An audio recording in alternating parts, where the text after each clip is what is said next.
Hello students, in the last video we are discussing about the production function. Hello ವಿದ್ಯಾರ್ಥಿಗಳೇ, ನಾವು ಹಿಂದಿನ ವಿಡಿಯೋದಲ್ಲಿ ಏನು ಮಾಡಿದ್ದೇವೆ, ಉತ್ಪಾದನಾ ಬಿಂಬಕದ ಕುರಿತು ಅಧ್ಯಯನ ಮಾಡಿದ್ದೇವೆ.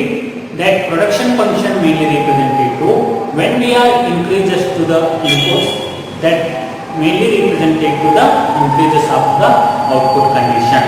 ಅಂತಂದ್ರೆ ಹಿಂದಿನ ಒಂದು ವಿಡಿಯೋದಲ್ಲಿ ನೋಡಿದ ಹಾಗೆ ನಮಗೆ ಏನು ತಿಳಿದು ಬರ್ತಾಯಿತ್ತು ಅಂತಂದ್ರೆ, ನಾವು ಒಂದು ಆದಾಯವನ್ನು ಹೆಚ್ಚಿಸುತ್ತಾ ಹೋದಂತೆ ನಮಗೆ ಉತ್ಪನ್ನದ ಪ್ರಮಾಣವು ಸಹ ಹೆಚ್ಚಿಗೆ ಆಗ್ತಾ ಹೋಗ್ತದೆ. Suppose when we are increases the to input, that is also use the maximum like a higher level of output. ಅಂತಂದ್ರೆ ನಾವು ಎರಡೂ ಆದಾನಗಳನ್ನು ಏನಾದರೂ ಹೆಚ್ಚಿಸಿದ್ದೇವೆ ಅಂತಂದ್ರೆ ಆ ಎರಡೂ ಆದಾನಗಳಿಂದ ದೊರೆತಕ್ಕಂಥ ಉತ್ಪನ್ನದ ಪ್ರಮಾಣ ಏನಾಗಿರ್ತದೆ, ಹೆಚ್ಚಾಗಿರ್ತೈತಿ ಅಂತ ನಾವು ನೋಡ್ತೀವಿ. ಅಂತಂದ್ರೆ ನಾವು ನೋಡಿದ ಹಾಗೆ ಮೊದಲಿಗೆ ಏನಂತ ಹೇಳ್ತಾ ಇದ್ದೀವಿ, ಒಂದ್ ಕಡೆ ಲೇಬರ್ ಅನ್ನು ತಗೊಂಡಿದ್ದೀವಿ, ಇನ್ನೊಂದ್ ಕಡೆ ಕ್ಯಾಪಿಟಲ್ ಅನ್ನು ತಗೊಂಡಿದ್ದೀವಿ. ಅಂದ್ರೆ ಒಂದ್ ಕಡೆ ಶ್ರಮವನ್ನು ತಗೊಂಡಿದ್ದೀವಿ, ಒಂದ್ ಕಡೆ ಬಂಡವಾಳವನ್ನು ತಗೊಂಡಿದ್ದೀವಿ. ಟೇಬಲ್ ಹಾಕಿದ್ದೆ ನೋಡೋಣ. ಅವಾಗ 0 ಲೇಬರ್ ಇದ್ದು 0 ಕ್ಯಾಪಿಟಲ್ ಇದ್ದಾಗ ಔಟ್ಪುಟ್ ಏನಾಗ್ತಾ ಇತ್ತು, 0 ಬರ್ತಾ ಇತ್ತು. 1 ಲೇಬರ್ ಇದ್ದು 0 ಕ್ಯಾಪಿಟಲ್ ಇತ್ತು ಅಂದ್ರೆ ಔಟ್ಪುಟ್ 0 ಬರ್ತಾ ಇತ್ತು. 1 ಲೇಬರ್ 0 ಇದ್ದು ಕ್ಯಾಪಿಟಲ್ 1 ಇದ್ರೆ ಔಟ್ಪುಟ್ ಸೇಮ್ ಏನಾಗ್ತಾ ಇತ್ತು, 0 ಬರ್ತಾ ಇತ್ತು.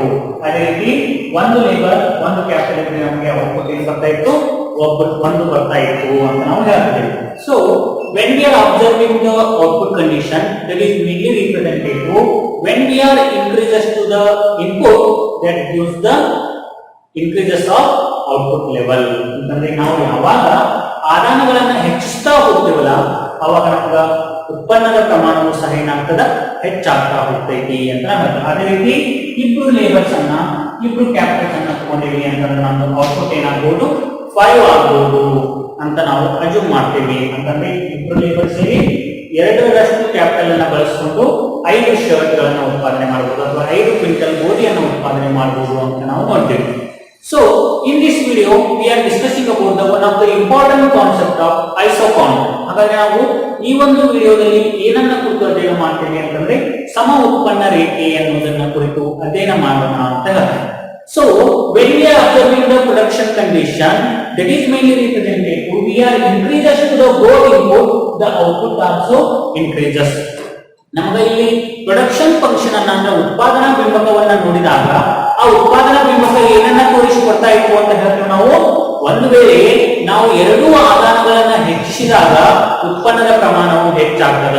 ಹೌದು, ಅಂದ್ರೆ ಆದಾನಗಳ ಪ್ರಮಾಣ ಅಂದ್ರೆ ಈ ಲೇಬರ್ ಅನ್ನು ಹೆಚ್ಚಿಸ್ತೀವಿ ಮತ್ತು ಬಂಡವಾಳ ಕ್ಯಾಪಿಟಲ್ ಅನ್ನು ಹೆಚ್ಚಿಸ್ತೀವಿ ಅಂದಾಗ ಔಟ್ಪುಟ್ ಏನಾಗ್ತದ, ಹೆಚ್ಚಾಗ್ತದ ಅಂತ ನಾವು ನೋಡ್ಬೇಕು. So in this isocon mainly represented to we are not increases to the both input, only we are increases to the one input that gives the maximum level of output.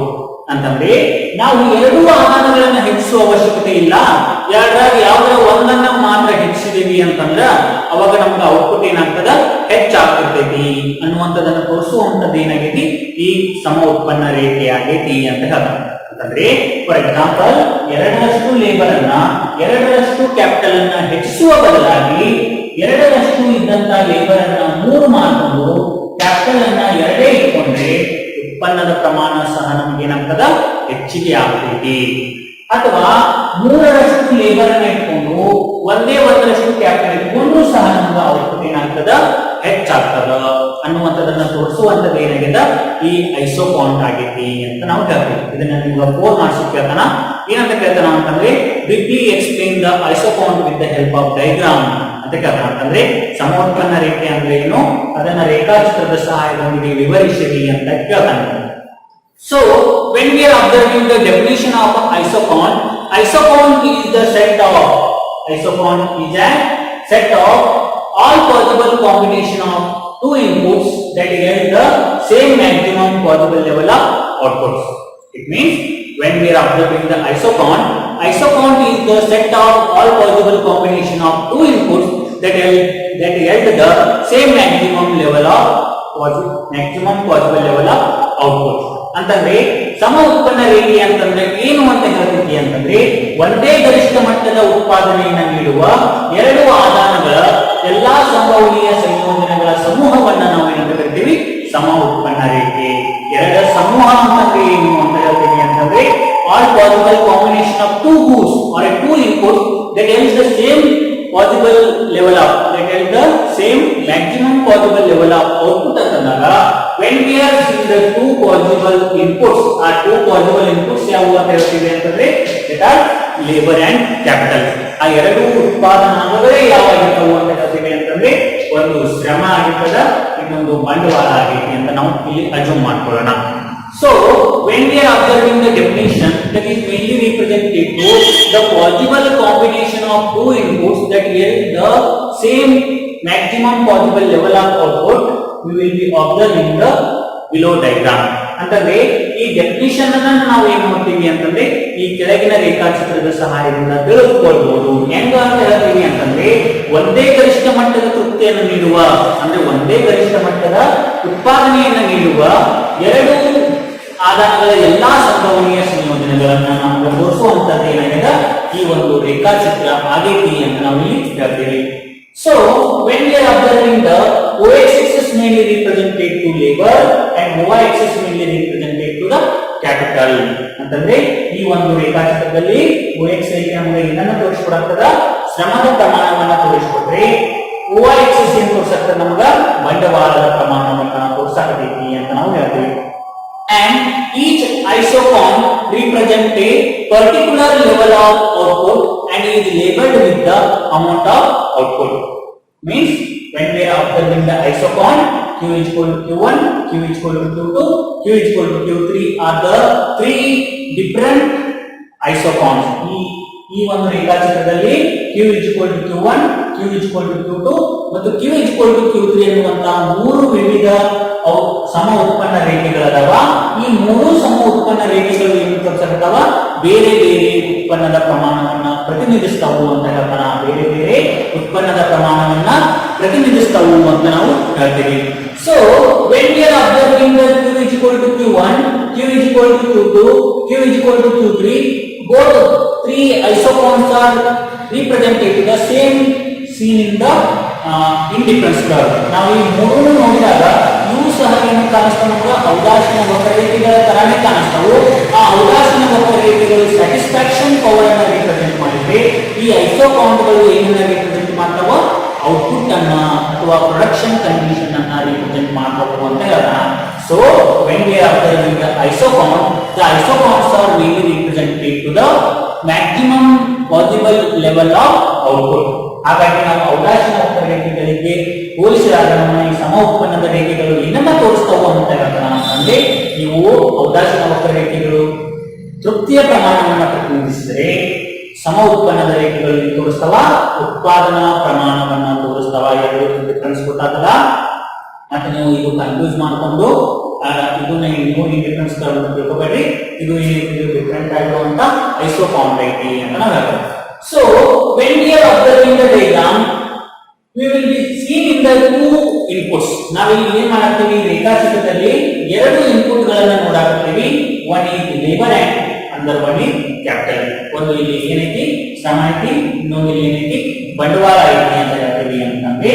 So when we are observing the Q is equal to Q1 isochron curve, ನಾವು ಯಾವಾಗ Q is equal to Q1 ಅನ್ನುವಂತ isochron curve ಅನ್ನು ನೋಡ್ತೀವಲ್ಲ, that mainly represented to OK and OL level of output.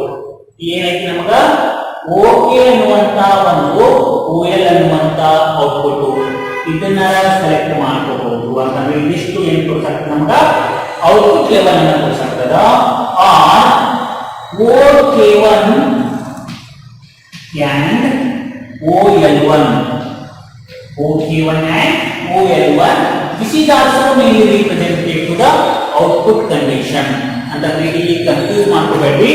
ಏನೈತಿ ಅಂತ ಹೇಳ್ತೀವಿ ಅಂತಂದ್ರೆ ನಾವು ಇಲ್ಲಿ ನೋಡ್ರಿ, ಒಂದು ವೇಳೆ when we are observing the production condition, ನಾವಿಲ್ಲಿ ಒಂದು ಉತ್ಪನ್ನದ ಪ್ರಮಾಣವನ್ನು ನೋಡಿದಾಗ ಒಬ್ಬ ಪ್ರೊಡಕ್ಷನ್ ಕಂಡೀಷನ್ ಆಗಬೇಕಾಗಿತ್ತು ಅಂತಂದ್ರೆ ಓಎದಷ್ಟು ಕ್ಯಾಪಿಟಲ್ ಅನ್ನ ಬಳಸಿಕೊಂಡು ಓಎದಷ್ಟು ಲೇಬರ್ ಅನ್ನ ಬಳಸಿಕೊಂಡಾಗ ನಮಗೆ ಔಟ್ಪುಟ್ ಎಷ್ಟು ಸಿಗ್ತದ, ಇಷ್ಟು ಸಿಗ್ತದ.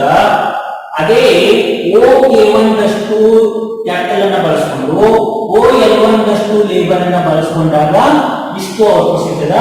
ಬೋತ್ ಔಟ್ಪುಟ್ಸ್ ಆರ್ ಸೇಮ್ ಅಂತಂದ್ರೆ ಇದಿಷ್ಟು ಔಟ್ಪುಟ್ ನಮಗ ಒಂದೇ ಸಮ ಪ್ರಮಾಣದ ಉತ್ಪನ್ನವನ್ನು ತೋರಿಸ್ತದ, ಇದಿಷ್ಟು ಉತ್ಪನ್ನದ ಪ್ರಮಾಣವು ಸಹ ನಮಗೆ ತೋರಿಸ್ತದ ಒಂದೇ. ಅಂತಂದ್ರೆ ಒಂದು ವೇಳೆ ನಾವು O ದಷ್ಟು ಮತ್ತು OL ದಷ್ಟು ಲೇಬರ್ ಅನ್ನ ಕಡಿಮೆ ಬಳಸಿಕೊಂಡು ಕ್ಯಾಪಿಟಲ್ ಅನ್ನ ಇಷ್ಟು ಬಳಸಿಕೊಂಡಾಗ ನಮಗೆ ಔಟ್ಪುಟ್ ಏನು ಸಿಗ್ತದ, Q Q1 ದಷ್ಟೇ ಸಿಗಾಗ್ತದ. ನೋಡಿ Q ದಷ್ಟೇ ಸಿಗ್ತದ. ಅಥವಾ ನಾನು ಕ್ಯಾಪಿಟಲ್ ಅನ್ನ ಕಡಿಮೆ ಮಾಡಿಕೊಂಡು K1 ಗೆ ಕಡಿಮೆ ಮಾಡಿಕೊಂಡು ಲೇಬರ್ ಅನ್ನ L ಇರ್ತಕ್ಕಂಥ L1 ಗೆ ಜಾಸ್ತಿ ಮಾಡ್ಕೊಂಡಿ ಅಂತಂದ್ರ ಔಟ್ಪುಟ್ ಸಹ ಏನಾಗ್ತದ, Q Q1 ಸಿಗಾಗ್ತದ. ಸೊ ಇಲ್ಲಿ ಗೊತ್ತಾಯ್ತಲ್ಲ, ಏನು ಇಲ್ಲ, ಇದು ಸಿಂಪಲ್ ಆಗಿ when we are observing the Q Q1 curve that mainly represented to suppose the curve mainly represented to the OK1 capital and OL labor force gives the same output level like Q Q1, and when we are observing the OK1 capital and OL1 labor, that is also get the Q Q1 of output level. So both two output conditions are equal to the Q Q1. ಅಂತಂದ್ರೆ ಈ ಒಂದು ರೇಖಾಚಿತ್ರದಲ್ಲಿ OK ದಷ್ಟು ಬಂಡವಾಳವನ್ನು ಬಳಸಿಕೊಂಡು OL ದಷ್ಟು ಶ್ರಮವನ್ನು ಬಳಸಿಕೊಂಡಾಗ ನಮ್ಮ ಉತ್ಪನ್ನದ ಪ್ರಮಾಣ ಎಷ್ಟೈತಿ, Q Q1 ಐತಿ. Q Q1 ಐತಿ. ಒಂದು ವೇಳೆ ನಾನು ಇದಕ್ಕಿಂತ ಕಡಿಮೆ ಅಂದ್ರೆ OK1 ದಷ್ಟು ಕ್ಯಾಪಿಟಲ್ ಅನ್ನು ಬಳಸಿಕೊಂಡು OL1 ದಷ್ಟು ಜಾಸ್ತಿ ಶ್ರಮವನ್ನು ಬಳಸಿಕೊಂಡಾಗ ನಮ್ಮ ಉತ್ಪನ್ನದ ಪ್ರಮಾಣ ಏನೈತಿ, Q Q1 ಐತಿ. ಅಂತಂದ್ರೆ ಏನಂತ ಇಲ್ಲಿ ಎಲ್ಲಿ ಇಂಟರ್ಸೆಕ್ಟ್ ಆಗೈತಿ ನೋಡಿ, ಅದಾಗಿ ನಮ್ದು ಔಟ್ಪುಟ್ ಕಂಡೀಷನ್. ಇಲ್ಲಿನೂ ಇಂಟರ್ಸೆಕ್ಟ್ ಆಗ್ಯದ, ಇಲ್ಲಿನೂ ಯಾರು ಎಲ್ಲಿ ಇಂಟರ್ಸೆಕ್ಟ್ ಆಗ್ಯಾವು, Q Q1 ಅನ್ನುವಂತ ಕರ್ವ್ ಗಳನ್ನ ಇಂಟರ್ಸೆಕ್ಟ್ ಆಗ್ಯಾವು. ಅಂದ್ರೆ ಎರಡೂ ನಮಗೆ ಏನ್ ತೋರ್ಸಕತ್ತಾವ, ಸೇಮ್ ಲೆವೆಲ್ ಔಟ್ಪುಟ್ ಅನ್ನ ತೋರ್ಸಕತ್ತಾವ. ಅಂತಂದ್ರೆ ಸಮ ಪ್ರಮಾಣದ ಉತ್ಪನ್ನವನ್ನ ತೋರ್ಸಕತ್ತಾವ ಅಂತ ಹೇಳ್ತಾರೆ. Suppose we will be fixed to the capital. ನಾವು ಏನ್ ಮಾಡ್ಕೊಳ್ಳೋಣ ಅಂತಂದ್ರೆ ಕ್ಯಾಪಿಟಲ್ ಅನ್ನ ಫಿಕ್ಸ್ ಆಗಿಟ್ಕೊಳ್ಳೋಣ. ಎಷ್ಟಂತ ಇಟ್ಕೊಳ್ಳೋಣ, K1 ದಷ್ಟು ಅಂತ ಫಿಕ್ಸ್. ಅಂತಂದ್ರೆ we are not change to the capital.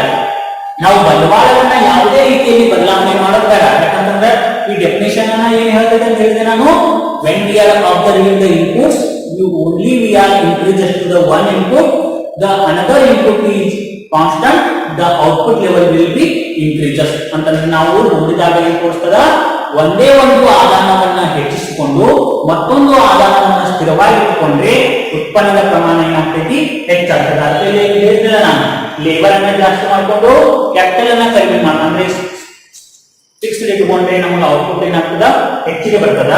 ಅದೇ ಲೇಬರ್ ಅನ್ನ ನಾವು ಕಡಿಮೆ ಇಟ್ಕೊಂಡು ಕ್ಯಾಪಿಟಲ್ ಅನ್ನ ಹೆಚ್ಚಿಗೆ ಮಾಡಿದ್ರು ಸಹ ನಮ್ಗೆ ಔಟ್ಪುಟ್ ಏನಾಗ್ತದ, ಹೆಚ್ಚಿಗೆ ಬರ್ತದ. ಹೇಗೆ ಹೆಚ್ಚಿಗೆ ಬರ್ತೈತಿ ಅಂತ ನಾವು ನೋಡ್ಕೋಬೇಕಾಗಬೇಕು ಅಂತಂದ್ರೆ, so in this diagram K1 is constant. ನಾವು ಏನ್ ಮಾಡ್ಕೊಳ್ಳೋಣ, K1 ಅನ್ನ ಕಾನ್ಸ್ಟೆಂಟ್ ಆಗಿ ಇಟ್ಕೊಳ್ಳೋಣ. ಅಂತಂದ್ರೆ ಇದನ್ನ ಏನು ಚೇಂಜ್ ಮಾಡ್ಕೊಳ್ಳೋದು ಬೇಡ.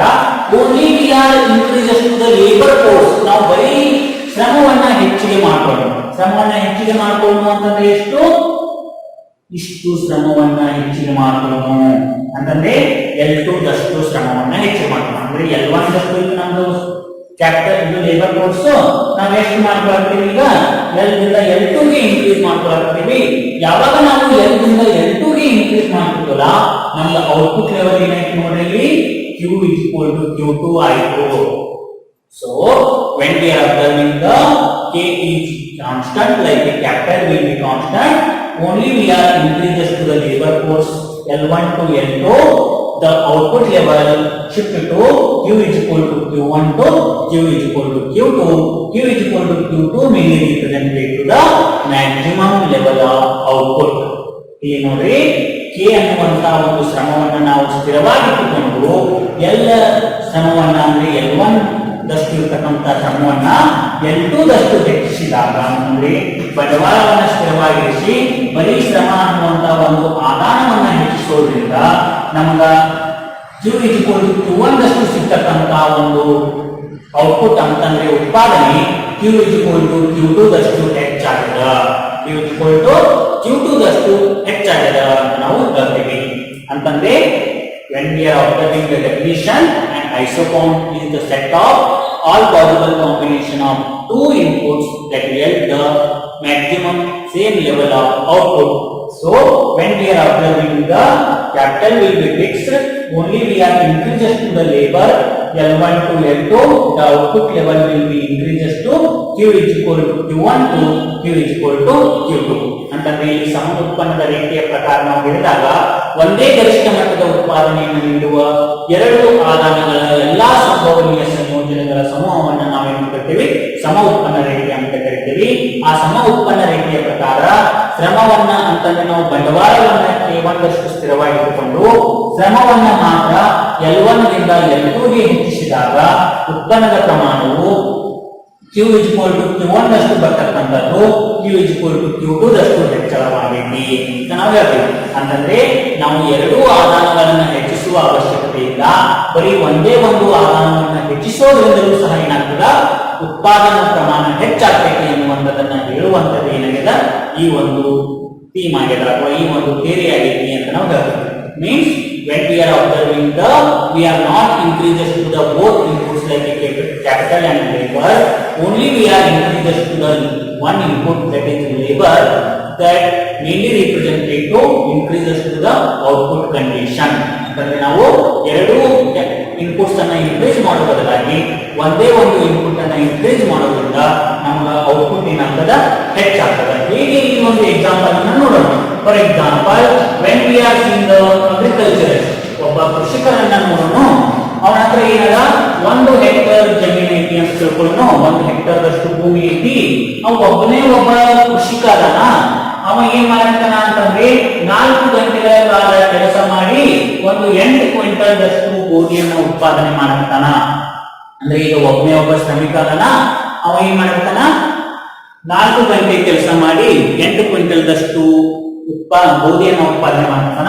ಅದೇ ಒಬ್ಬನೇ ಒಬ್ಬ ಲೇಬರು 4 ಗಂಟೆಗಳ ಬದಲಾಗಿ 8 ಗಂಟೆಗಳ ಕಾಲ ಕೆಲಸ ಮಾಡಿದ್ನು ಅಂತಂದ್ರೆ ಹೆಚ್ಚಿಗೆ ಮಾಡಿದ್ನು ಅಂತಂದ್ರೆ ಒಂದು 12 ಕ್ವಿಂಟಲ್ಗಳಷ್ಟು ಏನ್ ಮಾಡ್ಬೋದು ಅವನು ಹೆಚ್ಚಿಗೆ ಗೋಧಿಯನ್ನ ಉತ್ಪಾದನೆ ಮಾಡಬಹುದು. ಇಲ್ಲಿ ನೋಡ್ರಿ, ನಾವು ಯಾವುದೇ ಕಾರಣಕ್ಕೂ ಲೇಬರ್ ಅನ್ನ ಹೆಚ್ಚಿಲ್ಲ, ಬರೀ ಅವನ ವರ್ಕ್ ಟೈಮ್ ಅನ್ನ ಹೆಚ್ಚಿಲ್ಲ. ಟೈಮ್ ಅಂತಂದ್ರೆ ಏನು ಕೆ, ಅಥವಾ ನಾವು ಇದನ್ನ ಏನಂತ ತಿಳ್ಕೊಳ್ಳೋದು ಅಂತಂದ್ರೆ ಈ 1 ಅನ್ನುವಂಥದ್ದು ಕ್ಯಾಪಿಟಲ್ ಐತಿ ಅಂತಂದ್ರೆ ಇದು ಕ್ಯಾಪಿಟಲ್ ಅಂತ ತಿಳ್ಕೊಳ್ಳೋಣ. ಅದನ್ನೇ ನಾವು ಏನು ಕ್ಯಾಪಿಟಲ್ ಅಂತ ತಿಳ್ಕೊಳ್ಳೋಣ ಅಂತಂದ್ರೆ ಕೆ 1 ಅನ್ನುವಂಥದ್ದು ಇದು ಕ್ಯಾಪಿಟಲ್. ಕ್ಯಾಪಿಟಲ್ ಅನ್ನ ಏನು ಹೆಚ್ಚಿಗೆ ಮಾಡಾಕ್ತಿಲ್ಲ.